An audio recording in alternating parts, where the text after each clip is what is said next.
എന്തൊക്കെയുണ്ട് വിശേഷങ്ങള്? എല്ലാവർക്കും സുഖം തന്നെയെന്ന് വിശ്വസിക്കുന്നു. ഞങ്ങളിവിടെ സുഖമായിരിക്കുന്നു. അപ്പൊ ഞാൻ ഇന്ന് വന്നിരിക്കുന്നത് പെരുന്നാൾ സ്പെഷ്യൽ ആയിട്ട് റെസിപ്പി ആയിട്ടാണ്. അതായത് പെട്ടെന്ന് തന്നെ തയ്യാറാക്കാൻ പറ്റുന്ന ഒരു ചിക്കൻ റോസ്റ്റ്. അപ്പോൾ കുറെ നാളുകളായില്ലേ ഞാൻ നോൺ വെജ് ഒക്കെ ഇട്ടിട്ട്. മാത്രമല്ല നമ്മുടെ ഡെയിലി മെനു വീഡിയോസ് ആണ് ഞാൻ കൂടുതൽ ഇടുന്നത്. അപ്പോൾ എന്തായാലും നമ്മുടെ പെരുന്നാളിന് എന്തെങ്കിലും ഒന്ന് ഉണ്ടാക്കിയില്ലേ പറ്റുള്ളൂ. മാത്രമല്ല ഒരു മട്ടൻ കറി ഞാൻ ഉടനെ തന്നെ ചെയ്യുന്നുണ്ട്. ഇന്ന് രാത്രി മോസ്റ്റ്ലി ഞാൻ പോസ്റ്റ് ചെയ്യാം. അപ്പോൾ ഈ റെസിപ്പിയുടെ പ്രത്യേകത എന്താണെന്ന് വെച്ച് കഴിഞ്ഞാൽ വഴറ്റും വേണ്ട, സവാള വേണ്ട, ഒന്നും വേണ്ട. നമ്മുടെ അമ്മമ്മ സ്പെഷ്യൽ ആയിട്ടുള്ള ചെമ്മീൻ റോസ്റ്റിന്റെ സെയിം റെസിപ്പി കുറച്ച് മാറ്റങ്ങൾ വരുത്തി ഞാൻ ചെയ്തിരിക്കുന്നതാണ്. അപ്പൊ എല്ലാവരും തയ്യാറാക്കി നോക്കുക. ഇഷ്ടപ്പെടുകയാണെങ്കിൽ തീർച്ചയായിട്ടും വീഡിയോ ഷെയർ ചെയ്യുക, നമ്മളൊന്ന് സപ്പോർട്ട് ചെയ്യുക. അപ്പോൾ ഒട്ടും താമസിച്ചിട്ട് നമുക്ക് ഇങ്ങനെയാണ് രുചികരമായിട്ടുള്ള ഈസി ആയിട്ട് തയ്യാറാക്കാൻ പറ്റുന്ന ചിക്കൻ റോസ്റ്റ് തയ്യാറാക്കാം എന്ന് നോക്കിയിട്ട് വരാം. ഓക്കെ, അപ്പൊ നമുക്ക് എങ്ങനെയാണ് വളരെ എളുപ്പത്തില് സവാളയൊന്നും ഇല്ലാതെ ടേസ്റ്റി ആയിട്ടുള്ള ചിക്കൻ റോസ്റ്റ് തയ്യാറാക്കാമെന്ന് നോക്കാം. അതിനുവേണ്ടി ഞാനിവിടെ ആദ്യം എടുത്തു വെച്ചിരിക്കുന്നത് 1/2 കിലോ ഫ്രഷ് ചിക്കൻ ആണ്. ചെറിയ പീസസ് ആയിട്ട് മുറിച്ചിട്ടുള്ളതാണ്. ഞാനിപ്പോൾ ഇവിടെ ഉപയോഗിച്ചിരിക്കുന്നത് ബോൺലെസ് ആണ്. പക്ഷെ ശരിക്കും ടേസ്റ്റ് എന്ന് പറയുന്നത് എല്ലോട് കൂടിയുള്ള ചിക്കൻ ആണ് കേട്ടോ. അപ്പൊ കുട്ടികൾ ഇവിടെ എല്ലോട് കൂടിയുള്ള ചിക്കൻ വലിയ താല്പര്യമില്ലാത്തതുകൊണ്ടാണ് ഞാനിപ്പോൾ ഇവിടെ ചിക്കൻ ബ്രസ്റ്റ് എടുത്തിരിക്കുന്നത്. അപ്പോൾ എന്താണെങ്കിലും എല്ലുണ്ടെങ്കിലും എല്ലില്ലെങ്കിലും 1/2 കിലോ ചിക്കൻ ചെറിയ കഷ്ണങ്ങളായിട്ട് മുറിക്കുന്നതാണ് ഏറ്റവും നല്ലത്. കാരണം ഉള്ളിലോട്ട് നന്നായിട്ട് മസാലയ്ക്ക് അങ്ങ് പിടിച്ചോളും.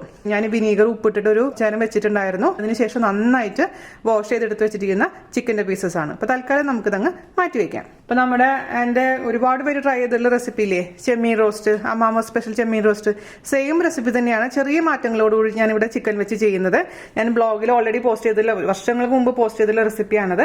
അപ്പോൾ ഇതിലേക്ക് വേണ്ടിയിട്ടുള്ള കൂട്ട് റെഡിയാക്കാൻ വേണ്ടിയിട്ട് ഒരു മിക്സിയുടെ ചെറിയ ജാറിലോട്ട് ഒരു 4 അല്ലി വെളുത്തുള്ളി നമുക്ക് ഇട്ട് കൊടുക്കാം. ഇന്ത്യൻ വെളുത്തുള്ളി ആണെങ്കിൽ ഒരു 6-7 വെളുത്തുള്ളി ആവാം. ചെറിയ ചെറിയ വെളുത്തുള്ളി ആണെങ്കിൽ അത് പക്ഷെ ഫ്ലേവർ കൂടുതലുണ്ടാവും. പിന്നെ ഞാനിപ്പോൾ ഇവിടെ 4 അല്ലി വെളുത്തുള്ളി ചെറിയ പീസായിട്ട് അങ്ങ് മുറിച്ചിടുകയാണ്. പെട്ടെന്ന് അരിഞ്ഞു കിട്ടാൻ വേണ്ടിയിട്ടാണ് മുറിച്ചിടുന്നത്. പിന്നെ അതിലോട്ട് നമുക്ക് ചേർത്ത് കൊടുക്കേണ്ടത് ഒരു ചെറിയ കഷ്ണം ഇഞ്ചി. ഇഞ്ചി എപ്പോഴും ചെറിയ കഷ്ണം ഇടാൻ പാടില്ല. ഒരുപാട് ഇഞ്ചി ആയി കഴിഞ്ഞാൽ നന്നായിട്ടുണ്ടാവില്ല. അപ്പോൾ ഇഞ്ചിയും അത്ര ഇടണ്ട, ഒരു ചെറിയ കഷ്ണം ബാക്കി വെക്കുക. പിന്നെ ഞാൻ ഇട്ട് കൊടുക്കുന്നത് മുളകാണ്, പച്ചമുളക്. ഞാനിപ്പോൾ ഇവിടെ നല്ല എരിവുള്ള ഉണ്ടമുളകാണ് എടുത്തിരിക്കുന്നത്. അല്ലെങ്കിൽ സാധാരണ മുളകാണെങ്കിൽ 4 എണ്ണം ഇട്ട് കൊടുക്കുക. ഞാൻ ഉണ്ടമുളക് ആയതുകൊണ്ട് 2 എണ്ണം ഇടുന്നുള്ളൂ കേട്ടോ. അപ്പോൾ 2 ഉണ്ടമുളകിലേക്ക് ഇട്ട് കൊടുത്തിട്ടുണ്ട്. പിന്നെ ഒരു 3 എതള് കറിവേപ്പില.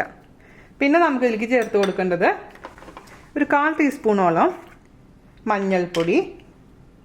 ഞാൻ 2 തരം മുളക് പൊടി ഉപയോഗിക്കുന്നുണ്ട്. അതുകൊണ്ട് ഇനി ഞാൻ ഇതിലേക്ക് ഇട്ട് കൊടുക്കുന്നത് 3/4 ടേബിൾ സ്പൂൺ കാശ്മീരി മുളക് പൊടി. എരിവുള്ള മുളക് പൊടി 1 ടേബിൾ സ്പൂൺ. പിന്നെ സ്പൈസ് ലെവലൊക്കെ നമുക്ക് നോക്കിയിട്ട് വേണമെന്നുണ്ടെങ്കിൽ എക്സ്ട്രാ ചേർത്ത് കൊടുക്കാം. ആദ്യമേ തന്നെ ഒരുപാട് എരിവിടണ്ട. 1 ടേബിൾ സ്പൂൺ എരിവുള്ള മുളക് പൊടി ഇട്ട് കൊടുത്തിട്ടുണ്ട്. പിന്നെ നമുക്ക് ചേർത്ത് കൊടുക്കേണ്ടത് 1 ടീസ്പൂൺ, ടേബിൾ സ്പൂൺ അല്ല ടീസ്പൂൺ മല്ലിപ്പൊടി. നമ്മുടെ ചെമ്മീനിൽ മല്ലിപ്പൊടി ഞാൻ ഇട്ടിട്ടില്ല, പക്ഷേ ചിക്കൻ ആയതുകൊണ്ട് മല്ലിപ്പൊടി ഇടുന്നുണ്ട് 1 ടീസ്പൂൺ. പിന്നെ ഗരം മസാലയുടെ പൊടി 1/2 ടീസ്പൂൺ, കുറച്ച് മതി. ഓക്കെ, പിന്നെ ആവശ്യത്തിന് ഉപ്പ്. അപ്പോൾ തൽക്കാലം നമുക്ക് 1 ടീസ്പൂൺ ഉപ്പ് ചേർത്ത് കൊടുക്കാം. പിന്നെ നോക്കിയിട്ട് വേണമെന്നുണ്ടെങ്കിൽ എക്സ്ട്രാ ചേർത്ത് കൊടുക്കാം. ആദ്യമേ തന്നെ ഒരുപാട് ഉപ്പ് ഇടണ്ട. ആവശ്യത്തിന് വെള്ളം കൂടെ ഒഴിച്ചിട്ട് വളരെ നൈസായിട്ട് നല്ല മഷി പോലെ ഇത് അരച്ചെടുക്കണം. അപ്പോൾ നമ്മുടെ മസാല റെഡി ആയിട്ടുണ്ട്. ഇതാ നല്ല ഫൈനായിട്ട് അരച്ചെടുത്തിട്ടുണ്ട് കേട്ടോ. അപ്പോൾ ഇതിൻ്റെ ടേസ്റ്റ് നോക്കിയിട്ട്, അതിപ്പോൾ നോൺ വെജ് കഴിക്കാത്തവരാരെങ്കിലും ഇത് കുക്ക് ചെയ്യുന്നുണ്ടെങ്കിൽ നമ്മുടെ ആദ്യം തന്നെ ഒരു കടായിലോട്ട് ഈ മസാല പേസ്റ്റ് ഇട്ട് കൊടുക്കുക. കുറച്ച് വെള്ളം ഒഴിച്ചിട്ടുണ്ട്.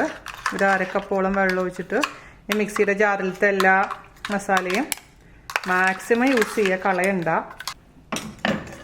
എന്നിട്ട് നമുക്ക് ഇതിൻ്റെ ഉപ്പ് രസം ഒന്ന് നോക്കുക, ഉപ്പും എരിവൊക്കെ നോക്കുക. ഉപ്പ് കുറവാന്ന് തോന്നുന്നുണ്ടെങ്കിൽ കുറച്ചും കൂടെ ഉപ്പിട്ട് അഡ്ജസ്റ്റ് ചെയ്ത്. ഇപ്പോൾ എനിക്ക് കറക്റ്റാണ്. അഥവാ ഉപ്പ് രസം കുറവ് മതി എന്നുണ്ടെങ്കിൽ 3/4 ടീസ്പൂൺ ഇട്ടാൽ മതിയോ ഉപ്പ് കേട്ടോ. ഞാൻ ഉപ്പ് ഇതിന് കറക്റ്റായിട്ട് പറയാത്ത എന്താണെന്നറിയാമോ, ഓരോരുത്തർക്കും ഉപ്പിൻ്റെ രുചി ഓരോ രീതിയിലായിരിക്കും. ഉപ്പ് മാത്രമല്ല സ്പൈസൊക്കെ അങ്ങനെ തന്നെയാണ്. എന്നാൽ പോലും ഉപ്പ് പറയുമ്പോൾ നമുക്കൊരു ടെൻഷനാണ്. കാരണം ഉപ്പ് കൂടി കഴിഞ്ഞാൽ പിന്നെ നമ്മുടെ ഭക്ഷണം ഒന്നും കഴിക്കാൻ പറ്റില്ല. അതുകൊണ്ട് നിങ്ങൾ സൂക്ഷിച്ച് ഉപ്പിട്ടാൽ മതി. ഞാൻ 1 ടീസ്പൂൺ ഇട്ടെന്ന് വെച്ചിട്ട് നിങ്ങൾ അത് ഇടണമെന്ന് ഒരു നിർബന്ധമില്ല കേട്ടോ. അപ്പോൾ 3/4 ടീസ്പൂൺ ഇട്ട് നോക്കുക. അതിനുശേഷം ആവശ്യമുണ്ടെങ്കിൽ മാത്രം എക്സ്ട്രാ ചേർത്ത് കൊടുക്കാം. അപ്പോൾ ഇനി ഇതിലോട്ട് നമുക്ക് എടുത്തു വെച്ചിരിക്കുന്ന ചിക്കൻ്റെ പീസസ് ഇട്ട് അടച്ചു വെച്ചിട്ട് കുറച്ചു നേരം വേവിക്കുക. അതിനുശേഷം വെന്തതിന് ശേഷം ആ വെള്ളം നന്നായിട്ട് വറ്റിച്ചെടുക്കണം. ഇതിലോട്ട് ഞാൻ ചിക്കൻ്റെ പീസസ് ഇട്ട് കൊടുക്കുകയാണ്. നന്നായിട്ട് മിക്സ് ചെയ്ത് കൊടുക്കുക. ഇപ്പോൾ നിങ്ങൾക്ക് എരിവ് കുറവ് മതിയെന്നുണ്ടെങ്കിൽ മൊത്തത്തിൽ കാശ്മീരി ചില്ലി പൗഡർ എടുത്താൽ മതിയാവും. കാശ്മീരി ചില്ലി പൗഡർ നിങ്ങളുടെ അടുത്തില്ല എന്നുണ്ടെങ്കിൽ ഇപ്പോൾ 1/4 ടേബിൾ സ്പൂൺ നല്ല എരിവുള്ള മുളക് പൊടി എടുത്താൽ മതിയാവും കേട്ടോ.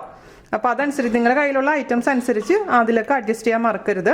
2 പൊടി ഉള്ളതുകൊണ്ട് ഞാൻ 2 എടുത്തു എന്ന് മാത്രം, ഇല്ലെങ്കിൽ 1 വെച്ച് അഡ്ജസ്റ്റ് ചെയ്യുക. അപ്പോൾ ഇച്ചിരി മാറ്റങ്ങൾ അളവിൽ വരുത്തേണ്ടതായിട്ട് വരും, അത് മാത്രം ഒന്ന് ശ്രദ്ധിക്കുക. അപ്പോൾ മീഡിയം ഫ്ലെയിമിൽ ഞാൻ തീ ഓൺ ചെയ്ത് കൊടുത്തിട്ടുണ്ട്. അടച്ച് വെച്ചിട്ട് നന്നായി കുക്ക് ചെയ്യാം. ഒരു 10 മിനിറ്റ് ആയിട്ടുണ്ട് കേട്ടോ. നല്ലോണം വെള്ളം ചിക്കനിൽ നിന്ന് ഇറങ്ങിയിട്ടുണ്ട്. അപ്പോൾ നമുക്ക് നോക്കാം ചിക്കൻ കുക്കായിട്ടുണ്ടോയെന്ന്. ഒന്നും കൂടെ ആയിക്കഴിഞ്ഞാൽ നമുക്കിത് തുറന്ന് വെച്ചിട്ട് ഇതിൻ്റെ വെള്ളം കംപ്ലീറ്റ് വറ്റിച്ചെടുക്കണം. അപ്പോൾ ഒരു 5 മിനിറ്റും കൂടെ ഇത് അടച്ച് വെച്ച് കുക്ക് ചെയ്യാം. അപ്പോൾ നമ്മുടെ ചിക്കൻ നന്നായി കുക്കായിട്ടുണ്ട്. ഇനി നമുക്കിത് തുറന്ന് വെച്ചതിന് ശേഷം ഇതിൻ്റെ വെള്ളം കംപ്ലീറ്റ് അങ്ങ് വറ്റിച്ചെടുക്കണം കേട്ടോ. എരിവൊക്കെ നോക്കുക. ഈ സമയത്ത് ഉപ്പ് കുറവാന്ന് തോന്നുന്നുണ്ടെങ്കിൽ കുറച്ചും കൂടി ഉപ്പ് ചേർത്ത് കൊടുക്കാം. ഇപ്പോൾ കറക്റ്റ് ഉപ്പൊക്കെ എല്ലാം പെർഫെക്റ്റ് ആയിട്ടുണ്ട് എനിക്ക്. അപ്പോൾ നന്നായി വറ്റട്ടെ. പിന്നെ ഓരോ ചിക്കൻ അനുസരിച്ചും കുക്കിംഗ് ടൈം വ്യത്യാസം വരും കേട്ടോ. എനിക്ക് ഒരു 15 മിനിറ്റാണ് എടുത്തിട്ടുണ്ടായിരുന്നത് ഇത് ചിക്കൻ കുക്കായി കിട്ടാൻ വേണ്ടി അടച്ച് വെച്ചിട്ട്. അതേസമയം ഞാൻ പറഞ്ഞില്ലേ ഓരോ ചിക്കൻ അനുസരിച്ചും. അപ്പോൾ നിങ്ങൾ ഇതേപോലെ ഒന്ന് മുറിച്ച് നോക്കുക. നന്നായിട്ട് മുറിക്കാൻ പെട്ടെന്ന് ഇങ്ങനെ തൊടുമ്പോഴേക്കും മുറിഞ്ഞ് വരുന്നുണ്ടെങ്കിൽ അതിൻ്റെ അർത്ഥം ചിക്കൻ കുക്കായിട്ടുണ്ടെന്നാണ്. അപ്പോൾ അതിനനുസരിച്ച് ചെയ്തോളൂ. വെള്ളമൊക്കെ വറ്റിയിട്ടുണ്ട്. ഇനി ഇതിലോട്ട് നമുക്ക് കുറച്ച് കറിവേപ്പില ഇട്ട് കൊടുക്കുക. കറിവേപ്പില ചിക്കൻ എന്ന് വേണമെങ്കിൽ നമുക്കിതിനെ വിളിക്കട്ടെ. അത്രയും കറിവേപ്പില ഇട്ട് കഴിഞ്ഞാലാണ് ടേസ്റ്റ് ഉണ്ടാവുക, നമ്മുടെ ചെമ്മീൻ പോലെ തന്നെ. അതിനുശേഷം അതിലോട്ട് നമുക്ക് വെളിച്ചെണ്ണ ഒഴിച്ചു കൊടുക്കാം. വെളിച്ചെണ്ണ തന്നെ വേണം. സൺഫ്ലവർ ഓയിൽ ഇട്ടുണ്ടെങ്കിൽ ഈ ടേസ്റ്റ് കിട്ടില്ല. വെളിച്ചെണ്ണയിൽ കിടന്നിട്ട് ആ കറിവേപ്പിലയും കൂടെ ഫ്ലേവറും കൂടെ വരുമ്പോൾ ആ ഒരു ഫ്ലേവറാണ് നമുക്ക് വേണ്ടത്. നന്നായിട്ട് നമുക്കിത് റോസ്റ്റ് ചെയ്തെടുക്കാം കേട്ടോ. മീഡിയം ഫ്ലെയിമിൽ തന്നെ ഇട്ടാൽ മതി.